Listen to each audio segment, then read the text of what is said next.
Welcome back. What we're going to be doing now is we're going to be reviewing for the final in our Marketing 201 Principles of Marketing class. We're almost there. Now, what you should have done to this point, you should have watched the video on Chapter 13. You've got the know and be familiar with items there. Watch the video, Chapter 15. You have the know and be familiar with items there for the final test. What we're going to do now is we're going to look at chapters 1 through 12 and chapter 14. These were chapters that were on the previous test, and we're going to look at those chapters and get the know and be familiar with things out of those. Most of them are probably going to be knows. So let me jump up here on my chair. Maybe not jump up, but see if I can get up here on this chair without it tipping over. I'm using marketing. I'm using the 6th edition. I think that's the edition that most everybody in the class has, that has an edition. And so I'm just going to start through here, and I'm going to talk us through a review for our final. In Chapter 1, page 5, is the definition of marketing. That was on test number 1. I would know the definition of marketing. Chapter 1, page 5. A little bit further over in Chapter 1, page 9, is the marketing mix. I would know the marketing mix, or I would know the 4 P's of marketing. I think I'd probably be able to write the 4 of them and maybe say a little part of a sentence about each one. On page 11 is the definition of marketing concept. I would know the definition of marketing concept. I'll read it to you just in case you don't have the book and you're having a hard time locating it. The marketing concept assumes that a company can compete more effectively if it first researches consumers' needs, wants, preferences, and attitudes towards specific products and brands. With this knowledge of the consumer, the firm is able to deliver the goods and services that consumers want more efficiently and effectively than the competition. If I gotta say it exactly like that, no, but that's the gist of the marketing concept. One more time. Assumes that a company can compete more effectively if it first researches consumers' needs and wants, preferences, and attitudes towards specific products and brands. And then with this knowledge they've gained from doing this, with this knowledge of the consumer, the firm is able to deliver the goods and services that consumers want more efficiently and effectively than their competition. So I want you to know the marketing concept. That's on page 11 in the 6th edition of our book. Okay, on page 13, he talks about the history of marketing philosophies, or the different eras of marketing. We've done all these on test number 1, I think, as no items, so let's make sure that we do them again. And I think your study notes are pretty good with these, but just to help you out a little bit, I won't do this with everything in here, but a few of these things that may be helpful. Here are the eras of marketing. There's the production era, the sales era, and the marketing era. All right, here's what we say. The production era between 1870 and 1930 was characterized by firms focusing their attention on physical production and the production process. It was all about producing the product during the production era. All right. The sales era was between 1930 and 1950. The sales era was characterized by a focus on selling, which is based on the assumption that if the customer were left alone, he or she would not purchase a product or would not purchase enough product. It was all about selling. We've produced a lot of product, now we've got to sell that product. Then comes along the marketing era. The marketing era emerged as the dominant marketing way. Scholars were concerned that marketers were not paying enough attention to customers' needs and wants, the needs and wants of customers. And so I think the marketing era came about in about 1950. And the idea behind the marketing era is, for the first time, they put the customer first. What are the needs and wants of the customer? And if we can produce those things, we can sell them. So I would know those three eras of marketing.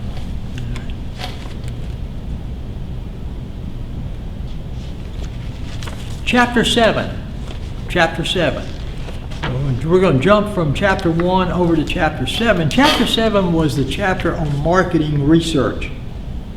I think I would know, and it's on page 178 in the text, I think I would know the definition of marketing research. That's on page 178. I think I did a pretty good job of putting that on your handout as well. And then on page 187, still in chapter 7, I would know the marketing research process. I would know the marketing research process. I think you also we had a pretty good job of doing that in chapter 7 as well, as far as your study notes are concerned. So I'd know the definition of marketing research. I would know the marketing research process. Okay. In chapter 10, in your text, on your notes, it would be notes for chapter 10b, because remember, chapter 10 really was two chapters in our notes. Chapter 10, the first part had to do with channels of distribution, and then I had a separate set of notes for chapter 10b that had to do with retailing. Okay, so I am in chapter 10 on page on page 289. I would know what retailing is. You know, retailing's huge because retailers are who we buy 95% of our stuff from. So at the very bottom of page 289 and the very top of page 290 in your text is the definition of retailing. So I would know the definition of, I got too quiet. All right, got the lights back on. Got too still here and the lights went off on us. Okay. Okay, let's go over to chapter 12, page 337. I would know the communication channels, or I also called it the promotion mix. I know the communication channels or the promotion mix. Traditionally, the promotion mix includes advertising, sales promotion, trade promotion, personal selling, and public relations. So, really, the way I like to do it is the mix would be advertising, sales and trade promotions, personal selling, and public relations. So I would know, and I think that was a test question probably on our last test. I would know the promotion mix or the communication channels. They've called it both things. Then if we move on over a little bit further in chapter 12, on page 342, he talks about the communication process, the model of communications, or the communication process. I would know the communications process on page 342. I think we also wrote that pretty well on your study notes. Then in chapter 14, page 408, I would look at some of the ways that marketers try to get, he calls them sales promotion options. Customer promotions are used to stimulate some type of activity on the part of a consumer or business. I would know some of these sales promotion options. That was things like coupons, premiums, contest and sweepstakes, bonus packs, tie-ins, frequency program, sampling, price-offs, refunds and rebates, product placement. And I think we came up with some others we talked about, like with automobiles, maybe no interest, 72 months to pay, things like that. Just some things that marketers use to try to promote their product. I think, let me check through and see. I think these are most of the things that we need as far as knowing and for our test.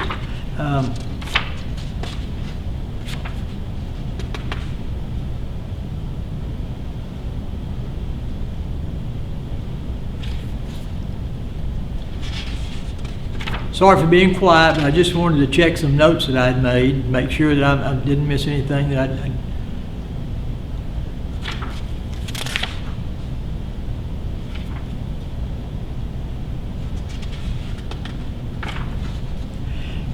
I think that's everything out of chapters 1 through 12 and chapter 14. And then remember, when you watch the videos in chapter 13 and chapter 15, that gave you the nose and be familiar with there. Now, let me talk to you for a minute. You've got a marketing presentation to do. We don't do a research report in marketing. What you normally do, if we weren't online, you would bring a product to class. You would bring a product like great value drinking water. And you would, in essence, you would talk to the class about this particular product. You would talk about it based upon the 4 P's of marketing. You'd talk first about the product, the various ways it's priced, maybe depending on the cases or, how they sell it. You would talk about where you can find this product, where it's placed, and how this product is promoted. And so I think, but you're not going to be able to present that in class. So what you're going to be doing, your marketing presentation that you're going to be turning in at the end of the semester, the marketing presentation, you will simply pick a product, whatever product you want to, and then you'll give me a 3-page report. You would have done a 3-page report anyway, even if you had done it in class. It's just that you would have also presented your 3-page report in class. But you pick a product, any product that you want to pick, and then you do a 3-page report on it, telling me about what the product is, the different ways the product is priced, the places where the product are placed, and how the product is promoted. Okay, the different ways, advertising, personal sales, however it's promoted. Now let me say this about the marketing presentation of a product. 3 pages. Now you don't have to have any particular number of sources. If you go to the website of a particular product, you may be able to find everything you need on that product there. But remember, it's 3 pages. So if you end up with, I think it's a 50-point assignment, it may be 60. If you end up with 1.5 pages to me, then that's 25 points at the most that you can make. Okay. So remember, it's got to be the 4 P's. Talking about the 4 P's about the product you've chosen, 3 pages. Talk about the product, how it's priced, where it's placed, how it's promoted. And that's about 50 points. It could be 60, but I think it's 50. Then the final is 100 points. So right at the end of the semester, you got 150 points. You've got 25% of your grade right there at the very end. Finish strong on that final. There's a lot of no stuff on that final. And that's good, because if you know it, you know you're going to do well. But finish strong on the final. It's important that you do a great job on the marketing presentation. You do a great job on the final. Look, times right now are very difficult, probably more difficult than any of us maybe have ever seen. There's a lot of down things going on. Gosh, we can't get out and we can't get around. You may have had problems with your job. You may have problems with income. I mean, there may be some things that are stressing you that are real in your life, and I understand that. I have one or two stressors myself, and I'm sure you have even more. You need something positive. You need to have something that you can do positive during this time. Finishing strong in Business 201 is a positive thing you can do. This was going on, and this was going on, this was going on, but I studied hard. I did a good job on the final. I did a good job on the marketing presentation. I made a good grade in Business 201 Principles of Marketing, and so I've got another class done and finished well, leading me towards my higher education, Associate of Applied Science and Business and Technology degree. That's positive. That's positive. But you got to study. You've got to study. Focus and study for the final and do a great job on the final. Okay. That kind of wraps up, I guess that wraps up marketing. I have enjoyed being with you face-to-face for half of it and online for the other half. I really look forward to the fall when hopefully we'll be back in class together face-to-face, and I'll have you for another class. So I have enjoyed it. One more time. Focus and finish strong. Well, let me do my clap to let Professor Pierce know I'm finished with another segment when he starts editing this thing, and we'll be done. So I am going to close out our final review right now. Good luck to you.